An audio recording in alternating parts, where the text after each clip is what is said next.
Bombas's mission is simple. Make the most comfortable clothes ever and match every item sold with an equal item donated. So when you buy Bombas, you're also giving to someone who's in need. That's whether you're stocking up on socks, shirts, or underwear. All essentials that we wear. Yet designed with care. Breathable, tagless, seamless, no-show socks engineered to not fall down. T-shirts that hang just right. This stuff matters. And it does something for you and those in need. Go to bombas.com/legends and get 20% off your first purchase. That's bombas.com/legends for 20% off. bombas.com/legends.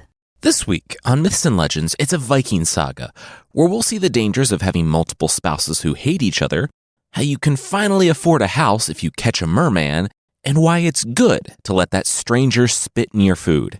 The creatures this week are the Welsh elves, who will either steal your children or just want you to hurry up through the line at the grocery store.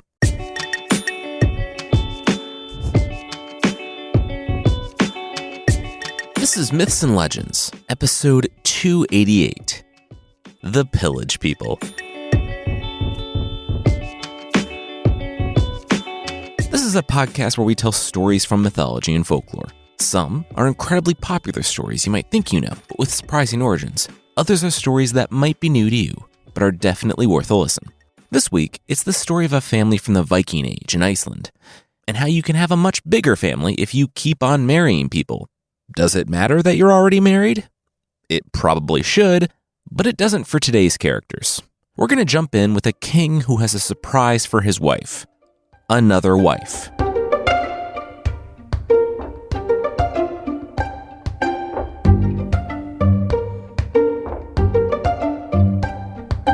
I have a surprise for you, Alric said to his wife, Signy. Signy smiled as she stumbled into the room blindfolded. Wow, must be a big deal. Her husband was gone for a long time on that trip up north. As far as she knew, there were only farmlands and brewers up that far. She couldn't imagine what it could be. The blindfold fell from her eyes, and she saw Gerhild. Who was she? My wife, Alric bellowed. Signy said that didn't make any sense. If Gerhild was his wife, what was Signy? Also my wife, Alric grinned.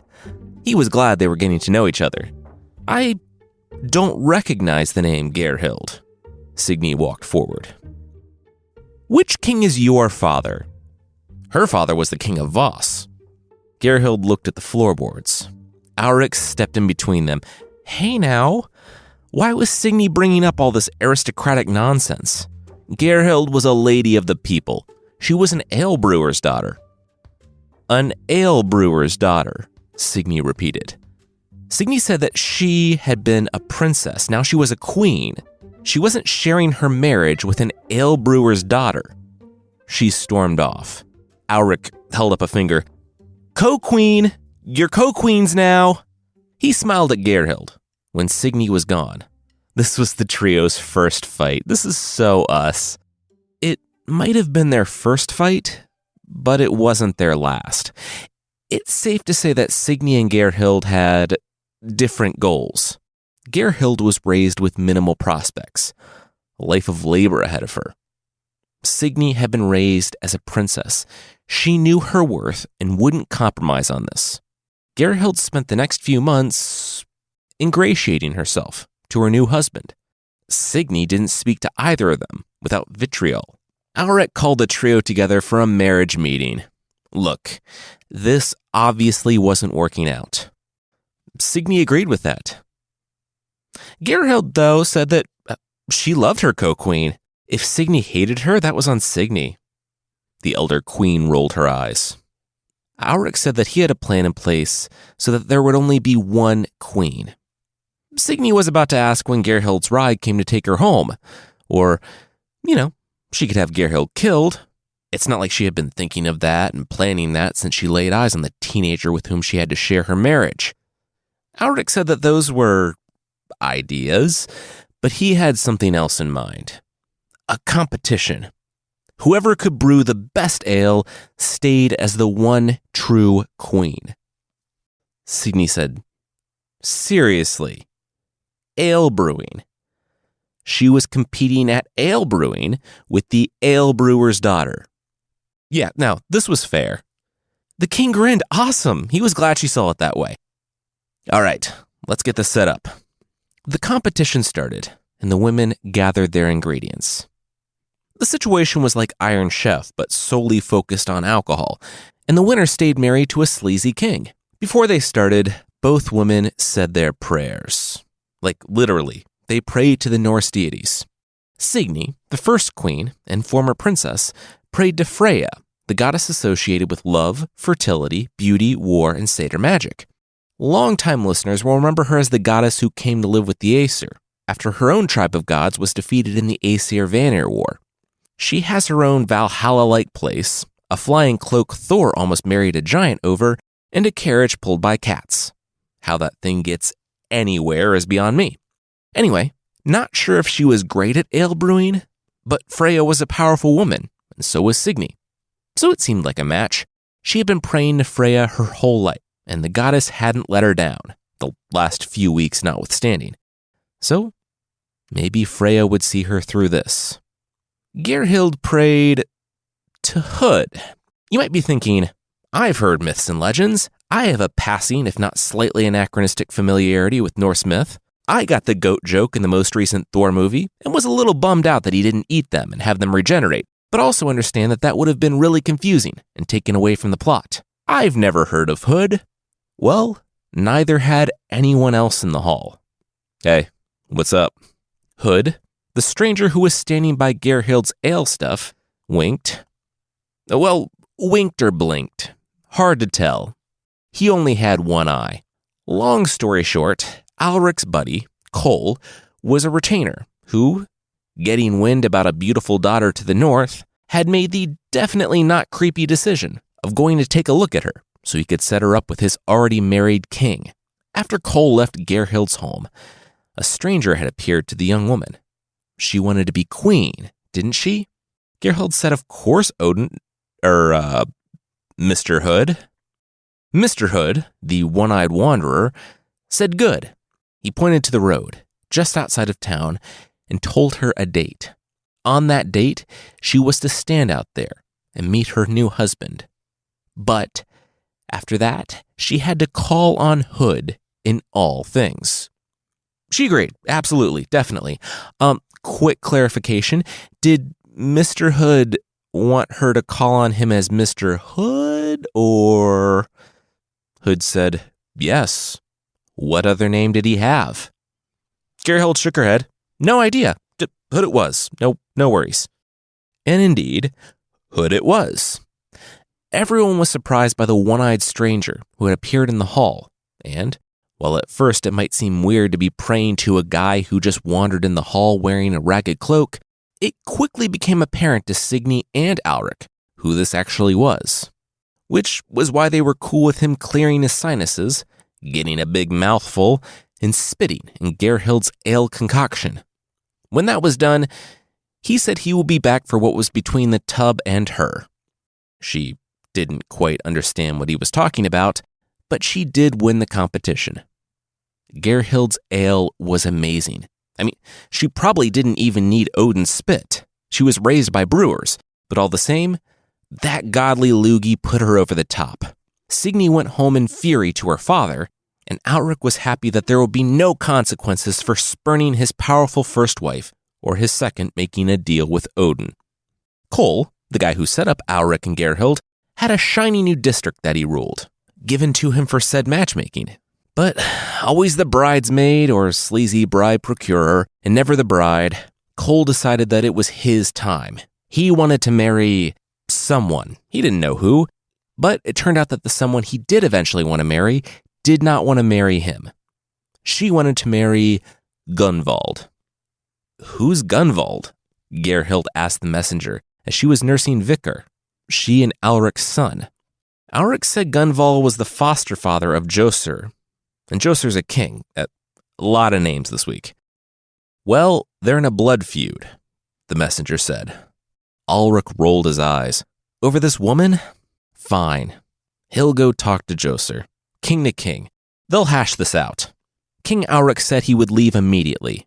He kissed his wife on the head and said his customary goodbye to his son.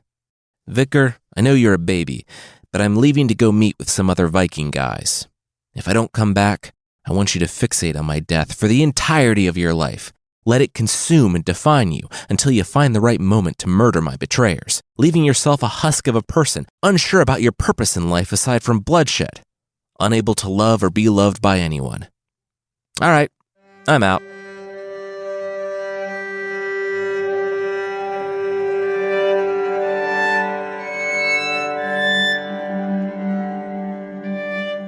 King Joser! Alric boomed when he met Joser on the beach with a small landing party. Alric and his landing party facing Joser's entire army? Your retainer burned down my foster father's house. Gunvald is dead, King Joser said through gritted teeth. Alric laughed. Classic Cole. Bummer. Well, guess that little dating problem was solved, though. You know, silver lining.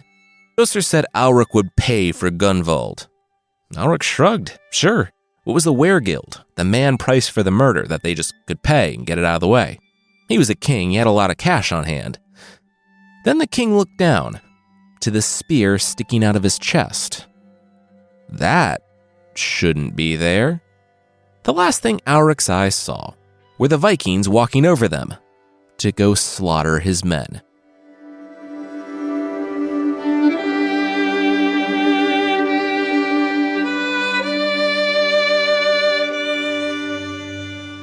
And that was your grandfather. Hjorleif heard from his father on King Hjor's deathbed. The old king, though strong, was sick and wanted to pass on the story of their family before he died. Wow, can't believe Grandpappy was betrayed by a friend. Hjorleif shook his head. What? No, your granddad was the other guy, Joser. The old king, Hjor Joserson, explained. What? Hjorleif tried to make sense. If this story was about the family of Joser, why did he include all that other stuff about Alric and his family? Because it's a good story? What are you, story police now? The old king said, then coughed. I'm just saying, why not tell the story of our family? Why tell the story of a family that tried to kill our people? The old king replied that couple things. One, the story of Alric and his wives and all that, zany twists and turns, Odin spitting in ale, that's good stuff. Our family spent time hanging out drinking, which, yeah, fun, but this works better on retellings. Point number two, Vicar, the son, didn't try to kill our people. He killed our people. So many of them. You know Kvinharad? Woman's country? Hjorleif grinned. Yeah, you love that region. It's called that because after Vicar grew up and took vengeance for his father, only widows lived there, the old king said. Stop short of killing your dad, though. Maybe he was feeling charitable. Maybe he felt like leaving dad alive to live the rest of his life in shame and failure was a more brutal punishment than a glorious death in battle and going to Valhalla. The dad king said that they clawed their way back from the brink, though, and now he was leaving his son a massive, powerful kingdom. And that was true. Though it was no thanks to Hjorleif. Where his father and grandfather had been stoic and austere, Hjorleif had never known a world where they were fighting for their lives, literally and figuratively. And he liked nice things. He had access to the royal treasury, and he was going to use it. Had to spend money to make money, though. Or rather, spend money to take money. After the old king died, Hjorleif left the kingdom in more capable hands, bought a massive ship in which he could fit 90 Vikings, and took off for Bjarmaland in modern-day Russia. But not before marrying Asa the Fair, the daughter of one of his jarls, aka one of his earls. You'd think that a little thing like being married might preclude you from, getting married, but that's apparently a theme this week. On his trip, while staying with another king, he took a liking to that man's daughter, and he married Hild the Slender. But instead of leaving her there, he took her off raiding. Happy honeymoon, honey. The raids were successful. They got some money, killed a Brunmiji, a monster known as a well defiler. If you're wondering how you defile a well, the name apparently means, no joke, peas in a well. in Old Norse, so you pee in wells. Quick note, it's unclear if this is an actual monster or just a big hairy guy who likes to pee in wells. Regardless, this one got a spear to the eye, but not before spouting off some stuff about how Hild's happy days were behind her. I mean, her honeymoon was a boat trip with her husband's 90 buddies, and she was talking to a guy who peed in wells, so that was probably a safe bet. Regardless, they left Bjarmaland and ended up in Denmark for the winter, in the court of King Hreidar. Not the Hreidar we've recently talked about, but a different one. Now, if Hjorleif had been paying attention during his father's stories of that other family that killed a lot of theirs, then he didn't show it, because there, in the court of King Hreidar, he noticed that Hreidar had a daughter. Even with his wife, right there, Hjorleif said when it's love, and when it's lust, it's lust. It's definitely one of those two things, and he wanted to get married to this beautiful young woman. They can make this work. And they did, for about a week, until the daughter, Hrinja, ended up dead. Now, ostensibly, the story tells us that she died of sickness. It also says that Hild hated her, so, a lot of dots to connect there. There are many ways to get sick, and Hjorleif, the king, drying his eyes, didn't know where this mysterious illness had come from. He did know that he didn't want to catch it, so they very respectfully threw her coffin overboard. When that same coffin washed up on Hreidar's shores, without explanation, the Viking king was livid. Hjorleif, though, didn't know any of this.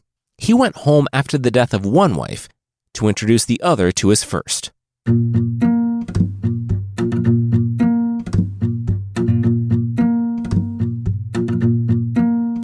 We'll learn all about catching mermen for fun and profit, but that will be right after this.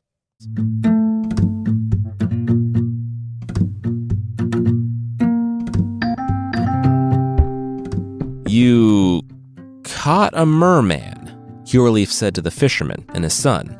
The two nodded. And you're just giving him to me? The two men nodded again.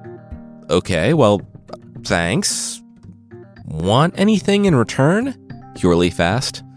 The two men said, some land would be nice. And so the king did.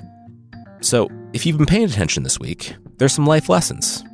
We've learned that if you want to be economically and socially mobile in medieval Iceland, you either have to set a king up with a wife, which, surprising number of opportunities there, or capture a merman. The king looked on the merman, do we need a tank for you, or... Just then, there was a crash from the other room. The Candle Boys were wrestling. Those scamps. I keep telling them, don't wrestle around lit candles in a longhouse made exclusively from wood and thatch. But those Candle Boys are gonna wrestle, the king said. The merman rolled his eyes. Tonight was the night, though, that the wrestling got rowdy enough that the Candle Boys put the candles out. Just then, there was a scream. When the Candle Boys got it together to relight the room, Asa stood there. Her mantle, her hood, was torn. She pointed a finger at Hild the Slender. She did this. She hated Asa.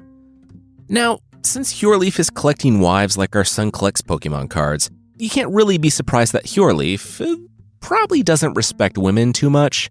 He rose from his seat, approached Hild, and struck her across the face. Holding her stinging cheek, she pointed down to the dog. It wasn't her.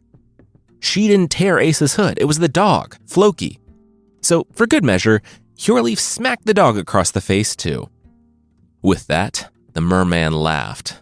The king had no idea. Those two, Hild and the dog, they would save the king's life. Hjorleif's eyes widened. Wait, did the merman know stuff? Future stuff? Prophecies. Yes, the merman said. So this next part is a variation of a classic trope that we've mentioned on this podcast at least twice, where a prophetic character laughs at something and then reveals the future. We talked about it the first time way back when adolescent Merlin laughed when Vortigern's goons were taking the kid to be executed. More recently, we actually told the story of a time that the merman laughed at a cheating wife and terrible husband. Anyway, Hjorleif, despite his kind of bad instincts when it came to getting married, knew the stories and made a deal. He would release the merman back into the sea if the merman would tell him his future. The future is always a bit cryptic, but Hjorleif caught the gist. A storm of steel was coming from Denmark, one of Odin's daughters, drenched in blood. Hjorleif let the merman go back into the sea and rushed home, sending out his arrow summons to raise an army. Hjorleif didn't know how soon that storm of steel was coming, though, and one night, not long after, Floki barked. Floki never barked. The king, remembering the merman's words, did what every horror movie tells you not to do. He went to investigate the dark woods alone. He was a Viking, though, and he did bring his spear. He saw the line of berserkers approaching his kingdom in the night. Hreidar had come. The king ran back, sounding the alarm, but emerged from the forest to see his longhouse in flames. It wasn't the Candle Boys, because those berserkers were not the only ones who were attacking. Hreidar had assembled an army to avenge his daughter. Hjorleif watched in anguish, while his warriors fled the burning buildings, and Hreidar's warriors carried off his wives and servants. An enemy berserker kind of helped him cope with that pain by showing him how minimal and transient it all was when he stabbed Hjorleif in the back, kicked him over, and went to go join in the looting.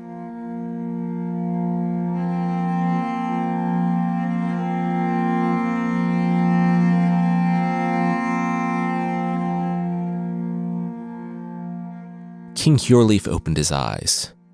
He was alive. He felt the wound on his back. Good. It was just a flesh wound. All those years of sitting around, drinking and feasting had left him a thick protective layer of flesh. It hurt a lot, but he would live. Little by little, people trickled in from the forest where they had fled. They found their way to the king's home, and Hjorleif, as opposed to lording his power over his people like he had all of his life, invited them in. He understood their pain, their plight. Also, he needed someone to look over this wound on his back. This was the 8th century, and you do not mess around with infection. He healed, and his kingdom of ash grew. They buried the warriors and salvaged what ships they could from when Hreidar had burned the port. A few of the older men begged to go, but Hjorleif refused. No more people would die because of him. Well, that is, except for the guy that he was going to kill. He sailed off on his own in a small boat and landed, quietly, in Denmark a few weeks later.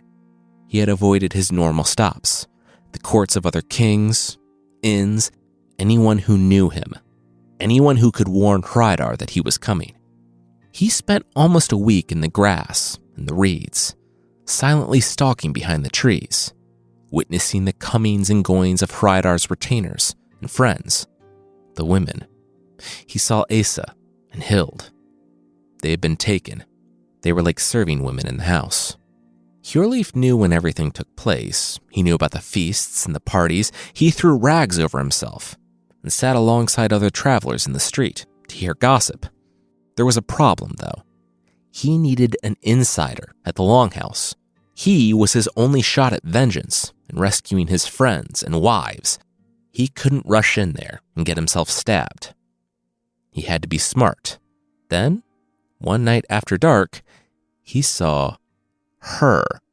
Asa, one evening, was walking out to the storehouse, alone. Hjorleif shook snow from his cloak. This was the best chance he was going to get. You're alone? Asa said, after Hjorleif explained everything. Why didn't Hjorleif bring an army? An army of what? Old men and children? Hjorleif said Hreidar had killed everyone. Asa swore. All right, okay. This problem was solvable. Hreidar paid his men well, but he wanted to maintain control, so he kept them on a short leash. If something happened to him, the men were loyal to whomever would pay them. All she really had to do was get Hjorleif in front of the king. Asa's eyes scanned the room. The ale barrels. She came out here to get a fresh one. If he got in that, she would make sure the king was close. When they opened it inside, Hjorleif realized that this was the best shot he was going to get. It got him in the hall, before the likely inebriated Hreidar with a weapon in his hand. All he needed was a chance, and Asa was giving him one. He kissed his wife, one of them that is, and got in the barrel.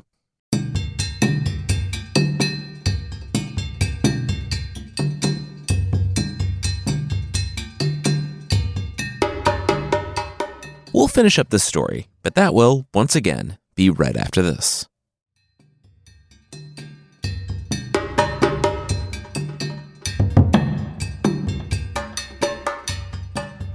The signal was easy. The king would tap the keg. Hjorleif was to follow his wife's voice and stab the man standing in front of her because she would be holding him there, waiting for Hjorleif's sword. Hjorleif sat sweating while the hall feasted around him. He would like to say that he didn't need food or drink. His vengeance alone would sustain him. But he was really hungry. Tupers in the forest only went so far. A shout went up. "More ale!" A cheer followed. Hjorleif wiped the sweat from his palms and gripped his sword. He was ready. The servants rolled the barrel over and hefted him onto the table. When Hjorleif heard the voice, he kicked out, shattering the barrel. Sword pointed, he yelled, "Ah, hey, Hreidar? Right on. Well, how you doing, bud?" When Hjorleif exploded from the barrel, he didn't meet the unsuspecting, slightly drunk form of Hreidar, held in place by his wife, but a dozen of the man's mercenaries forming a half circle, spears pointed inward, at Hjorleif's body. Hjorleif's sword thudded to the wood, and he looked up to see Hreidar sitting on his throne, with Asa on his lap, as the story says. So, we have another podcast going on right now, and this isn't like an ad or anything, it actually relates, where we talk about comic book heroes and villains. I'll link it in the show notes. But in that, I go back to classic villain mistakes. Stringing up the hero by his shoe straps above the fire so he can not only publicly stew in anxiety all night, but slowly roast as well. That is top shelf villainy. But there are two sides to the top shelf villainy coin. We'll talk about that more in a bit, though. By the way, it gets tricky to say heroes and villains in these Viking sagas. We should probably stick with protagonist and antagonist because there are almost never people we would consider to be heroes in these stories. We only see someone as a hero because that's the perspective from which we started. Viking's gonna Viking. For Hjorleif, it was over. He had been betrayed by his second favorite wife. His kingdom was ash, and he was awaiting execution at the gallows tomorrow, if he didn't cook alive first. But, strangely enough, he didn't cook alive. No one could quite figure out why, but the fire stayed low all night. Not even Hjorleif, whose face was right there, could discern the cause. She was that good. Hild, whenever she passed the fire that evening, would splash a cup of beer on the coals to try to keep them cool. Remember, not a long time ago at all, where I said there were two sides to the top shelf villainy coin? Well, Hreidar strung Hjorleif up by his shoelaces, and, to his credit, didn't monologue. But he did leave him to go sleep for the night. Didn't want to have bags under his eyes for the big execution. When the hall was quiet, Hjorleif felt someone at his ankles. It was Hild. He whispered so many thank yous to Hild the Slender, his ride-or-die wife, who he had met out Viking and who had joined in on a lot of the raids and also maybe killed that third wife. They didn't need to talk about that now. He loved her so much. She said yes. Love. That's why she was doing this, not because she had gone from queen to a servant when Asa had ingratiated herself into Hreidar's lap. Watch out for those coals, by the way. Hild would have thought it was funny that the guy who slapped her across the face when the dog tore Asa's hood landed beard first in coals. And she did think it was funny. Him silently screaming, slapping himself in the face trying to put his beard out, only made it that much better. Worried that the smell of burnt hair would wake up the hall, Hild and Hjorleif went to work finding Hreidar. It wasn't difficult. The guy slept on his own throne. And Asa, it said, slept in his lap.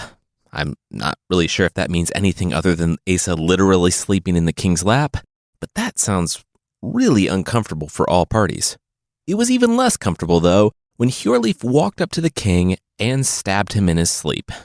With that one act, Hjorleif doubled the size of his holdings. He paid Hreidar's warriors to come over to his side. An easy task because their boss was dead and didn't have any heirs, and just like that, Hjorleif was more powerful than ever. He returned triumphant. It was put up to a vote what should be done with Asa, and the people spoke. Drown her in a bog.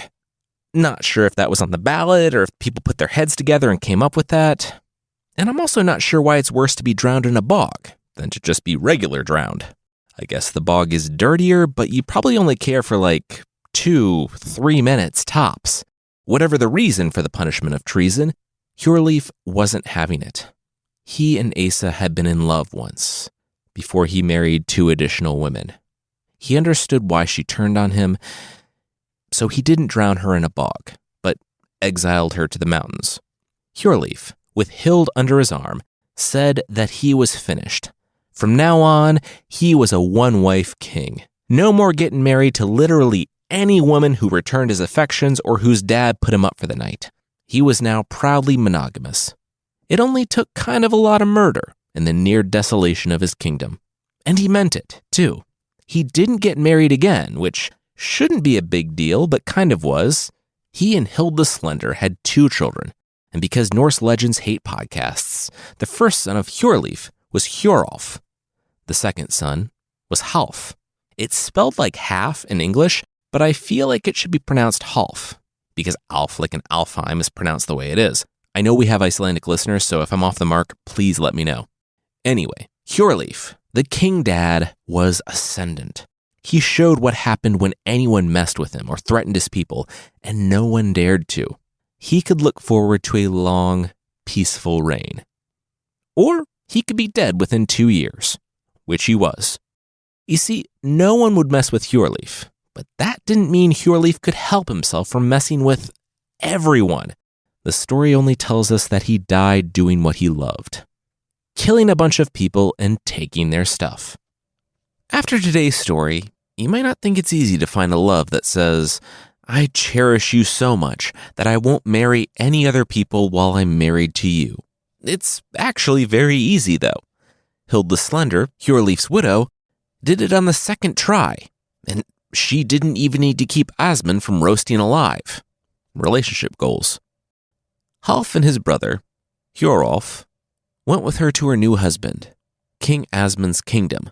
Here, they were stepsons and honored princes, and at the ages of 12 and 13, Half and Hjorolf were ready. No joke, apparently you could go raiding at 12. That is, in this story, if you could contend with the stone.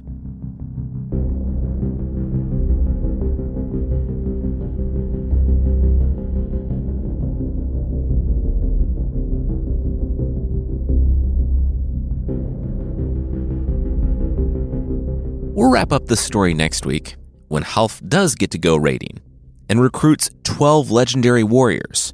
And for some reason, the original doesn't say half's dozen at all. So Half is the main character of the saga. Usually when we tell stories from the sagas, I kind of skip over the beginning parts where they talk about all the members of the family. But this one was really fun, and we got to see chill, mostly non-murdery Odin again. It was also interesting because we had protagonists that could die. You didn't know when we were set up for a time jump. Anyway, next week is the other half of the story. If you didn't know, we have another podcast with Cast Media called Scoundrel. This week on that show, if you've ever wondered what Saul Goodman would be like as a medieval eye surgeon, well, meet the Chevalier John Taylor. If you're thinking, what's the worst thing that could come from an overly confident, under-equipped eye surgeon con man digging around in people's eyeballs for fame and fortune? Well, other than blinding and killing hundreds of people, of course. Well, he apparently ended the Baroque period of music when he killed Bach and Handel, both of which were his patients. It is a super interesting story. Check it out by following the link in the show notes or by searching for Scoundrel wherever you get your podcasts. If you'd like to support the show, there's still a membership thing on the site. For less than the price of a Shocktato party game, a hot potato game that shocks you and your friends, you can get extra episodes and ad-free versions of the show that won't make you look at a game for children and think, you know what this needs? Electric shocks. For more info on the membership, check out mythpodcast.com/membership.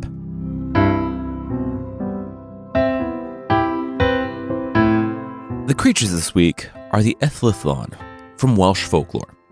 Because it's Welsh and I couldn't find much in the way of pronunciation help, I'm about 70% certain that I'm mispronouncing that, as I have a terrible track record with Welsh. They're also known as Welsh elves, so I'm just going to call them that. I've always thought that being tidy was its own reward. Like, you clean up your house so you can enjoy a clean house. Apparently, though, there are also cash and prizes. I wouldn't know this because I've never been tidy, but maybe some of you know it. If you keep your house clean, the Welsh elves will visit you and leave you gifts. If you don't, they could curse you. I feel like that has to be a pretty high bar, though, because if my office is any indication of the, quote, dirtiness or laziness that the Welsh elves detest, then I guess they have a high tolerance because I've never been punished by elves that I know of. The Welsh elves are very small and very fair, wearing foxglove flowers as gloves. They eat toadstools and something called fairy butter, which I thought sounded kind of good until I learned that it's actually the opposite of that. Well, I should say there are two types of fairy butter. One that I found in a blog post is from an 18th century Scottish recipe that's like a buttercream frosting. The other is a fungus that grows on the base of rotting trees that looks like if you made a brain out of Kraft mac and cheese and corn. You gotta be very careful about which one you eat. The Welsh fairies prefer the brain cheese one, though. Another thing they prefer? Stealing children. The only solution I found is to keep watching your kids at all times or else the fairies will steal them. I don't know how anyone dealt with the anxiety of being alive in the ancient medieval world. If you want to meet one of these creatures, well, they have been known to hang out far from humans in hills and on invisible islands and lakes. And they also tend to be invisible, except when they need to go grocery shopping. No joke. Apparently they take a day a week like most of us, and unlike most of us, grow 4 times in size and wear their flower gloves out to the supermarket. There, they pick up groceries. So yeah, either be on your guard if, like me, you're a hat trick of lazy, untidy, and has kids for these little invisible monsters who will curse you and take your children, or look out for that angry person asking for the manager because the grocery store doesn't stock poisonous mushrooms.